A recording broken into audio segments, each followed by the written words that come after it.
दोस्तों, किसी ने बड़े कमाल की बात कही है कि इस दुनिया में कोई आपके हाथ से छीन कर ले जा सकता है, लेकिन आपके नसीब से छीन कर नहीं ले जा सकता। दोस्तों, आज की कहानी बड़ी विशेष और ज्ञानवर्धक है। उम्मीद करता हूं आप इसे पूरा सुनेंगे। वह नहीं होते जो तस्वीरों में साथ खड़े होते हैं, अपने तो वह होते हैं जो तकलीफों में साथ खड़े होते हैं। सबके दिलों का एहसास अलग होता है। इस दुनिया में सबका व्यवहार अलग होता है। आंखें तो सबकी एक जैसी ही होती हैं, पर सबका देखने का अंदाज अलग होता है। लोग कहते हैं जिंदगी मिली है अपने हिसाब से जीने के लिए, लेकिन वही लोग सुबह होते ही किसी और के हिसाब से जीने चले जाते हैं। दिमाग कहता है कि लोगों के साथ वैसा ही व्यवहार करूं जैसा वह हमारे साथ करते हैं, लेकिन फिर दिल कहता है कि अगर हम भी उनके जैसे बन गए तो उनमें और हम में फर्क क्या रह जाएगा। हासिल कर एक मुकाम नया वक्त बदल जाता है, इंसान बदल जाते हैं, वक्त वक्त पर रिश्तों के अंदाज बदल जाते हैं। कभी कह दिया अपना तो कभी कर दिया पराया, दिन और रात की तरह। पुराने समय की बात है। एक महान विद्वान ब्राह्मण थे जिसका नाम आचार्य त्रिपाठी था। आचार्य के परिवार में सिर्फ वह, उसकी पत्नी और उनका एक छोटा बेटा था। आचार्य का अधिकांश समय अध्ययन और लेखन में ही व्यतीत होता था। उन्होंने कई महत्वपूर्ण पुस्तकें और ग्रंथों की रचना की थी, परंतु अपने लेखन और ज्ञान में इतने व्यस्त रहते थे कि अपने इकलौते पुत्र अर्पण पर ध्यान देने का समय ही नहीं मिल पाता था। एक दिन आचार्य की पत्नी ने उनसे कहा, क्या आपको अपने इकलौते पुत्र से कोई प्रेम ममता है या नहीं? पूरे दिन आप बस अध्ययन और लेखन में ही व्यतीत करते हैं। आचार्य ने उत्तर दिया, मेरे पास इन भावनाओं के लिए समय कहाँ है।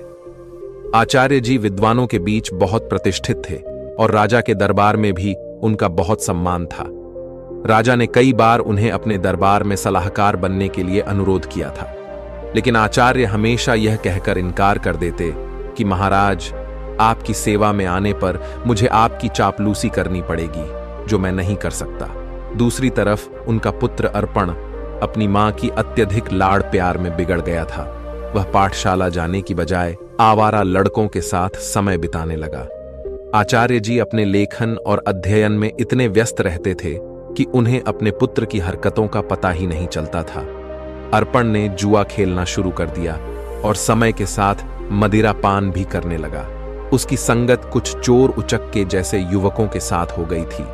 एक दिन की बात है, अर्पण अपने चोर दोस्तों के साथ मंदिर में चोरी करने के लिए जाता है, और जब वह तीनों मंदिर में सौरी कर रहे थे, तभी एक पहरेदार ने उन तीनों को सौरी करते हुए पकड़ लिया और उसे पकड़कर सीधे राजा के पास ले गए और बोले, महाराज, यह लड़के मंदिर में चोरी करते हुए पकड़े गए हैं और इनमें से एक आचार्य जी का पुत्र अर्पण है। यह सुनकर राजा भी अचंभित रह गए कि ज्ञान और धर्म का उपदेश देने वाले आचार्य का पुत्र चोरी में लिप्त है। राजा ने तुरंत एक सैनिक को आचार्य जी के घर पर सूचना देने के लिए भेजा। सैनिक ने जाकर कहा, आचार्य जी, आपका बेटा राजमहल में है, उसे मंदिर में चोरी करते हुए पकड़ा गया है। यह सुनकर आचार्य जी ने कहा, ओ, ये क्या मेरे मुंह पर काली खपत लग गई, अब मैं किसी को क्या मुंह दिखाऊंगा। उनकी पत्नी ने कहा, महाराज आपका बहुत सम्मान करते हैं, आप चाहे तो उसे माफी मिल सकती है। आचार्य जी ने उत्तर दिया, नहीं, मैं एक अपराधी की सिफारिश कर नहीं करूंगा, यह भी एक अपराध है। उसकी पत्नी ने धमकी दी, अगर आप राजा के पास नहीं जाएंगे तो मैं अपनी जान दे दूंगी। इस प्रकार आचार्य जी ने अपने सिद्धांतों के आगे झुकने से इनकार कर दिया, और यही उनके व्यक्तित्व की महानता को दर्शाता है। आचार्य ने भारी मन से कहा, ओह, तुम्हारी इस जिद की वजह से मुझे राजा के पास जाना ही पड़ेगा। पत्नी की बात मानकर अनिच्छा के बावजूद वे राजमहल पहुंचे। दरबार में उन्होंने राजा से निवेदन किया, राजन, मेरा पुत्र अभी नाबालिग है, उसे क्षमा कर दीजिए। राजा ने गंभीरता से जवाब दिया, यदि ऐसी बात है तो आपको राज दरबार में सभी के सामने मुझसे सार्वजनिक रूप से माफी मांगनी होगी, तभी मैं आपके बेटे को माफ कर सकता हूं। आचार्य ने सिर झुकाकर कहा, ठीक है राजन, मैं भरे दरबार में आपसे अपने बेटे के लिए क्षमा याचना करता हूं। आचार्य की इस विनती पर राजा ने उनके बेटे को इस शर्त पर माफ कर दिया कि भविष्य में वह कोई अपराध नहीं करेगा। परंतु इस घटना के बाद आचार्य जी की प्रतिष्ठा में धक्का लग गया। वे जहां भी जाते लोग उसे कहते कि आचार्य का बेटा चोर और उचक्के है। ये सब सुनकर आचार्य जी को बहुत दुख होता। इस अपमान और बेइज्जती के चलते आचार्य जी अब बीमार रहने लगे। उनके स्वास्थ्य पर इसका गहरा असर पड़ा। बेटा तो घर आ गया, लेकिन चोरी की उसकी आदत गई नहीं। उसने आचार्य जी की किताबें उठाकर बेचना शुरू कर दिया। एक दिन आचार्य जी ने पूछा, मेरी पुस्तकें कहां गई? तो बेटे ने लापरवाही से कहा, पिताजी, मैंने घर का कोड़ा कचरा साफ कर दिया। आचार्य क्रोधित होकर बोले, अरे निकम्मे, तूने मेरा सर्वनाश कर दिया बेटा। उसे स्वर में बोला, आप तो हमेशा मुझे कोसते ही रहते हैं। मुझे लगा वो किताबें किसी काम की नहीं, इसलिए मैंने उसे बेच दिया। आचार्य जी ने उसे ज्यादा कुछ कहा नहीं। समय बीतने के साथ साथ आचार्य की बीमारी और गंभीर होती गई। वे चिंतित थे कि उनके बाद उनकी पत्नी और आवारा बेटे का क्या होगा। वे बीमार थे, फिर भी एक महत्वपूर्ण ग्रंथ की रचना कर रहे थे। वे सोचते, मैं यह ग्रंथ पूरा करके ही मरूंगा। बीमारी के बावजूद वे दिन रात लिखते रहे और एक दिन उनका यह ग्रंथ पूरा हो गया। उन्होंने सोचा, मेरा ग्रंथ तो पूरा हो गया है, लगता है मेरे जीवन के दिन भी पूरे हो गए हैं। उस दिन उन्होंने अपने बेटे को पास बुलाया और कहा, बेटा, अभी भी समय है, तुम संभल सकते हो, अपने आप को काबिल बना सकते हो। उन्होंने अपना लिखा हुआ ग्रंथ बेटे को देते हुए कहा, बेटा, तुम्हारी बर्बादी मेरी ही लापरवाही का नतीजा है। यह अमूल्य ग्रंथ संभाल कर रखो, तुम्हें देने के लिए मेरे पास कुछ और नहीं है।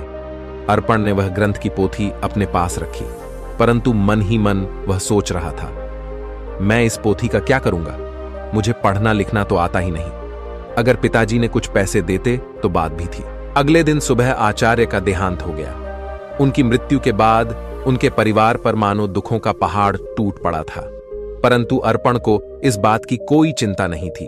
वह तो अपने पिताजी के सामान में धन की तलाश करने लगा।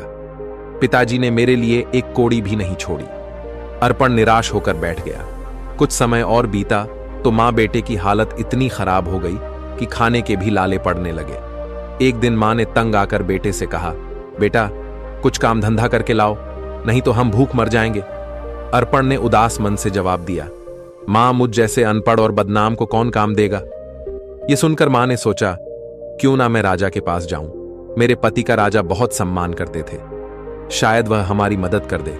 ये सोचकर वह राज दरबार पहुंची और राजा से गुहार लगाई, महाराज, हम भूखों मर रहे हैं, हमारी मदद कीजिए।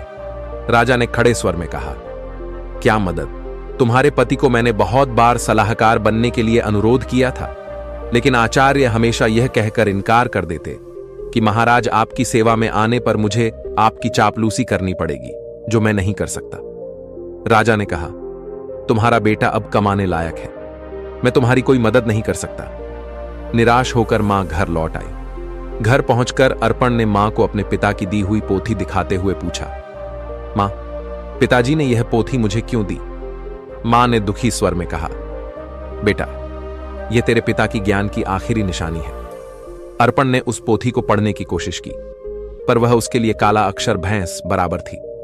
कुछ सोचकर वह अपने पड़ोस के रामू काका के पास गया और बोला, रामू काका, आप तो पढ़े लिखे हैं, क्या आप मुझे इस पोथी का मतलब बता सकते हैं? रामू काका ने पोथी खोलकर देखा और बोले, इसमें तो बहुत कठिन श्लोक लिखे हैं, इनका अर्थ तो कोई महापंडित ही बता सकता है।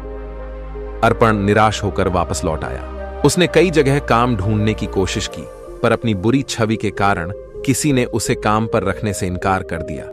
वह जहां भी जाता, लोग उसे दुत्कार कर भगा देते थे। इस बीच उसकी मां भूख और बीमारी से कमजोर होती चली गई। अपनी मां की लाचारी और उसकी भूख को देखकर अर्पण ने खाने का इंतजाम करने की ठानी और घर से निकल पड़ा। चलते चलते उसकी नजर एक बगीचे पर पड़ी जिसमें फलों के पेड़ लगे हुए थे। उससे रहा न गया और वह बगीचे के अंदर चला गया। अर्पण ने जल्दी से कुछ फल तोड़े, लेकिन तभी बगीचे का पहरेदार वहां आ गया। सहयोग से वह बगीचा महाराज का था। एक बार फिर अर्पण को पकड़कर महाराज के सामने पेश कर दिया गया। पहरेदार ने कहा, महाराज, यह आपके बगीचे से फल चुरा रहा था। राजा ने गुस्से में कहा, अरे तुम्हारी अब तक आंखें नहीं खुली, तुमने फिर से चोरी की। अर्पण गिर गिर कर बोला, महाराज, मैं कई दिनों से भूखा हूं। राजा ने कड़क आवाज में कहा, चुप हो जाओ, अगर तुम आचार्य के पुत्र ना होते तो तुम्हें सूली पर चढ़ा देता। तुम्हारी यही सजा है कि तुरंत मेरा राज्य छोड़ दो। वह बेचारा कह भी नहीं पाया कि वह भूख से लाचार है राज्य से निकाले जाने की सजा पाकर जब बेचारा अर्पण घर लौटा तो उसकी मां की मृत्यु हो चुकी थी, क्योंकि कई दिनों से उसने कुछ नहीं खाया था और उसे हमेशा चिंता सताती रहती कि मेरे जाने के बाद मेरे बेटे का क्या होगा। दुखी मन से उसने अपनी मां का अंतिम संस्कार किया और राज्य छोड़ने का निश्चय कर लिया। अर्पण ने अपने पिता की दी हुई पोथी को संभालकर एक थैले में डाला और राज्य छोड़कर चल दिया। दोस्तों, जिंदगी के एहसास बदल जाते हैं जब कोई हाथ और साथ दोनों ही छोड़ देता है। तब कुदरत कोई ना कोई उंगली पकड़ने वाला भेज देता है। मुस्कुराकर चलते रहिए। मुंह पर कड़वा बोलने वाले कभी धोखा नहीं देते। डरना तो मीठा बोलने वालों से चाहिए जो दिल में नफरत पालते हैं और समय के साथ बदल जाते हैं। नामुमकिन कुछ भी नहीं है। हम वह सब कर सकते हैं जो हम सोच सकते हैं और वह सब सोच सकते हैं जो हमने कभी नहीं सोचा कि सब कुछ संभव है। हर कोई कहता है कि ईश्वर नजर नहीं आता। सच तो यह है कि जब संकट में कोई साथ नहीं देता तो वही नजर आता है। सहारे इंसान को खोखला कर देते हैं और उम्मीदें कमजोर कर देती हैं। अपनी ताकत के बल पर जीना शुरू कीजिए। आपका खुद से अच्छा साथी और हमदर्द कोई और नहीं हो सकता। यकीन जानिए, अगर आप हारना सीख लेंगे तो जीत रोती पीटती आप तक चली ही आएगी। वक्त आपका है। चाहो तो सोना बना लो, चाहो तो सोने में गुजार दो। अगर आप जानते हैं कि आप वाकई में सही हैं तो लोगों को जो चाहे कहने दो। फिर पीठ पीछे आपकी बात चले भी तो घबराना मत, क्योंकि बात उन्हीं की होती है जिनमें कोई बात होती बढ़ते रहे कदम। बस मंजिल की ओर कुछ मिले ना मिले। तजुर्बा तो नया होगा। भूमि पर फल के लिए श्रम सबको करना पड़ता है। परमात्मा सिर्फ लकीरें देता है, उसमें रंग हमको भरना पड़ता है। अर्पण चलते चलते वह एक घने जंगल में पहुंचा और सोचा, यही फूल फल खाकर गुजारा करूंगा। वह एक पेड़ के नीचे बैठ गया और अपने पिता की पोथी को खोलकर फिर से पढ़ने की कोशिश करने लगा। शायद इसमें छिपे ज्ञान से मेरे दुखों का अंत हो जाए। बेचैनी में वह पोथी के पन्ने पलट रहा, लेकिन उसे कुछ समझ नहीं आ रहा था। उसने सोचा कि काश मैं पढ़ पाता। पिताजी ने मरते वक्त कहा था कि यह ग्रंथ अमूल्य है। अचानक हवा का एक तेज झोंका आया और पोथी में से कुछ पन्ने उड़ गए। अर्पण ने उन पन्नों को पकड़ने की कोशिश की, पर वह असफल रहा। वह सोचने लगा, पता नहीं कितने पन्ने उड़ गए हैं। उसने पोथी को वापस बंद किया और आराम करने के लिए पेड़ के नीचे सो गया। उसी जंगल में एक युवराज शिकार खेलने के लिए भटक रहा था। हवा में उड़ता हुआ पोथी का एक पन्ना उसके हाथ लग गया। उसने उसे देखा और पढ़ने लगा। किसी ने सुंदर हस्तलिपि में संस्कृत का श्लोक लिखा है, किंतु मैं संस्कृत नहीं जानता। कुछ सोचकर युवराज ने वह पन्ना अपनी जेब में रख लिया और शिकार की तलाश में आगे बढ़ गया। तभी उसकी नजर एक हिरण पर पड़ी और वह उसका पीछा करने लगा। हिरण अपनी जान बचाने के लिए एक प्राचीन मंदिर की दिशा में भागा और युवराज उस प्राचीन मंदिर में दाखिल हो गया। जंगल के बीच में यह एक प्राचीन मंदिर था जहां कुछ वनवासी पूजा कह रहे थे। उनका पुजारी कह रहा था, भाइयों, देवी को प्रसन्न करने के लिए हमें नौजवान युवक की बलि देनी होगी। तभी युवराज ने मंदिर में प्रवेश किया।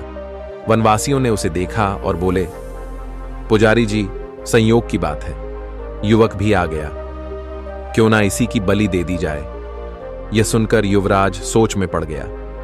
अगर मैंने इन्हें अपना असली परिचय दे दिया तो यह मुझे अवश्य ही बलि पर चढ़ा देंगे, क्योंकि यह शत्रु देश के राजा का है। वनवासियों ने युवराज को रस्सियों से बांध दिया।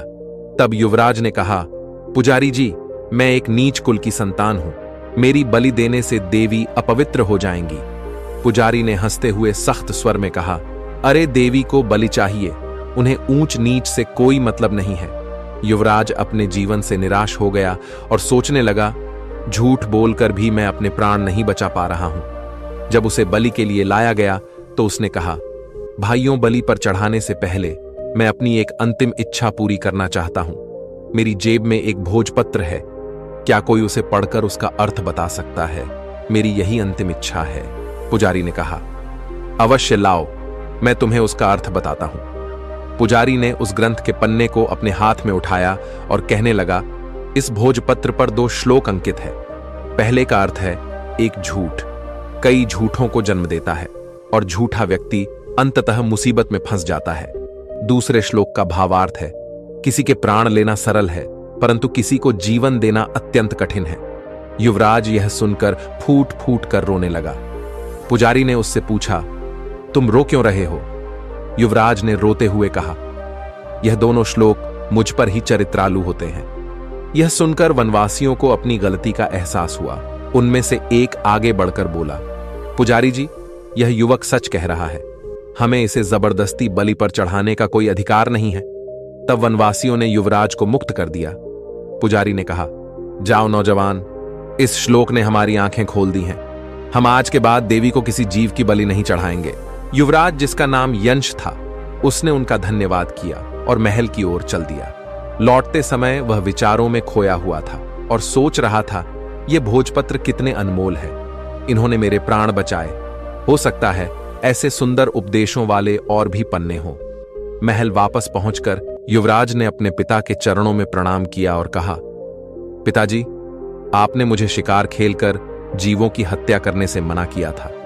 मैंने आपसे झूठ बोलकर शिकार खेलने गया था और मुसीबत में फंस गया, परंतु इन श्लोकों ने मेरे प्राण बचा लिए। फिर युवराज ने राजा रुद्र प्रताप को अपनी आप बीती सुना दी। उसने कहा, ऐसे श्लोक जो दूसरों को अहिंसा की शिक्षा देते हैं और जिन्होंने मेरे प्राण बचाए, मेरे लिए हजारों मोहरों के बराबर है। पिताजी, इस भोजपत्र पर पन्नों की संख्या 3 लिखी है। यह किसी अनमोल पोथी के हिस्से है। राजा रुद्र प्रताप ने यह सुनकर अपने कुछ सैनिक को बुलाया और उन्हें भोजपत्र दिखाते हुए आदेश दिया, जो भी ऐसे श्लोकों से सजे भोजपत्र खोज कर लाएगा, उसे ऊंचा पद और पुरस्कार भी दिया जाएगा। दूसरे ओर आचार्य जी का बेटा अर्पण महीनों जंगलों में भटकता रहा। भटकते भटकते वह राजा रुद्र प्रताप के राज्य में आ पहुंचा। नगर में आकर भी उसने कई लोगों से सहायता मांगी, परंतु हर कोई उसे दुत्कार कर भगा देता था, क्योंकि इतने दिनों से भटकते भटकते अर्पण एक भिखारी जैसा दिखने लगा था। एक दिन की बात है, भूखा प्यासा अर्पण राजमहल की तरफ से निकल रहा था और उसे जोर की भूख लग रही थी। वह सोचने लगा कि अब भूख के मारे उसकी जान निकली जा रही है। तभी अचानक राजमहल की रसोई से खाने की महक उसकी नाक में आ गई। अनायास ही वह उस मोहक सुगंध की ओर खींचता चला गया और सीधा रसोई घर में जा पहुंचा। वहां जाकर उसने रसोइये से कहा, भाई, मुझे 2 रोटी दे दो, बहुत भूखा हूं। रसोइये ने उसे दुत्कारते हुए कहा, जा भाग यहां से। लेकिन अर्पण की भूख इतनी बढ़ चुकी थी कि उससे सहन नहीं हो रही थी। उसने मौके का फायदा उठाकर रसोइये से नजरें बचाई और 2-3 रोटियां उठाकर अपने थैले में डाल ली। दुर्भाग्य से रसोइये की नजर उस पर पड़ गई। उसने अर्पण का हाथ पकड़ लिया और गुस्से में बोला, अरे रोटी चोर, चल, तुझे महाराज के सामने ले चलता हूं। अर्पण भूख के कारण चल भी नहीं पा रहा था और रसोइया उसे खींचता हुआ महाराज के पास ले गया और बोला, महाराज जी, यह भिखारी लड़का राजमहल की रसोई में घुस आया और यहां से रोटियां चुराई है जो इसके थैले में है। महाराज ने सिपाहियों को आदेश दिया, इस भिखारी के थैले को उल्टा कर दिया जाए। एक सिपाही आगे बढ़ा और अर्पण का थैला छीना और उसे उल्टा कर दिया। थैले से रोटियों के साथ साथ वह ग्रंथ भी निकल आया जो अर्पण के पिता ने लिखा था। उसी समय युवराज भी वहां से गुजर रहे थे, तो ग्रंथ को देखते ही युवराज की आंखें चमक उठी। उसने तुरंत ग्रंथ को उठा लिया और खुशी से चिल्ला उठा, अरे, यह तो वही अनमोल पोथी है जिसकी हमें महीनों से तलाश थी। फिर युवराज ने अर्पण की ओर देखा और आदरपूर्वक अपने सिपाही को कहा, इस धनवान लड़के को सम्मान से बिठाया जाए। फिर उस लड़के को एक सिंहासन पर बैठाया गया। फिर युवराज ने पूछा, भाई, तुम्हारा नाम क्या है? लड़के ने कहा कि मेरा नाम अर्पण है। युवराज ने कहा कि इतनी अनमोल संपत्ति होने के बावजूद भी तुम भीख मांग रहे हो। मैं इस पोथी के लिए तुम्हें 50,000 स्वर्ण मुद्राएं देने को तैयार हूं। अर्पण यह सुनकर एकदम असंबित रह गया और बोला, क्या कहा? 50,000 स्वर्ण मुद्राएं कम नहीं है महाराज। मैं सोच रहा था कि लाखों की संपत्ति रखते हुए भी मैं भूखा मर रहा था। फिर उसने कहा, मित्र, इस पोथी के वचनों ने सदा मुझे पतन के गड्ढे में गिरने से बचाया है और मेरे प्राणों की रक्षा की है, लेकिन मेरी आंखें बार बार ठोकर खाकर भी नहीं खुली। युवराज ने पोथी खोली और अर्पण को पहले और दूसरे पन्ने की श्लोक सुनाने लगा। उसने लिखा था कि अविद्या सारे कपटों की जननी है और संकटों में ही अपने और पराई की पहचान होती है। अर्पण ने कहा, सचमुच अविद्या ने ही मुझे दर दर का भिखारी बना दिया। अगर मैंने बचपन में ही विद्या ग्रहण की होती तो आज मैं भी अपने पिता की तरह एक विद्वान होता। युवराज ने कहा, भाई अर्पण, अपनी पोथी का यह मूल्य स्वीकार करो। और यह कहते हुए उसने स्वर्ण मुद्राओं की थैली अर्पण को थमा दी। अर्पण ने थैली को हाथ में लेते हुए कहा, अब मैं धन का बोझ कहां उठाता फिरूं? इस धन को मैं गरीब बच्चों की अविद्या दूर करने के लिए लगाऊंगा। युवराज ने कहा, मित्र, अब तुम एक भिखारी नहीं रहे, तुम तो अब महान धनवान हो गए हो। अर्पण सोच रहा था, काश यह समझ मुझे बचपन में ही आ गई होती तो शायद मेरे माता पिता आज यहां होते। इसके बाद अर्पण ने वह धन ग्रहण किया और उसने उस धन से गरीब बच्चों के लिए एक पाठशाला बनवाई और खुद भी विद्या प्राप्त करने लगा। दोस्तों, किसी ने बड़े कमाल की बात कही है कि हौसला ना हार गिरकर, ए मुसाफिर, अगर दर्द यहां मिला है तो दवा भी यहीं मिलेगी। दोस्तों, जीवन में जो होना है वह होकर रहेगा। यह कहानी सिखाती है कि अगर आपकी बुराइयां आप पर हावी हो गई तो आपका अंत निश्चित है। इसलिए बुराइयों को अपने ऊपर हावी मत होने दो। इस कहानी को सुनने के लिए धन्यवाद। हेलो दोस्तों, कैसे हैं आप सभी? उम्मीद करते हैं आप सभी बहुत अच्छे होंगे। अगर आप सभी को आज की स्टोरी पसंद आई है तो प्लीज़ चैनल को सब्सक्राइब जरूर करें।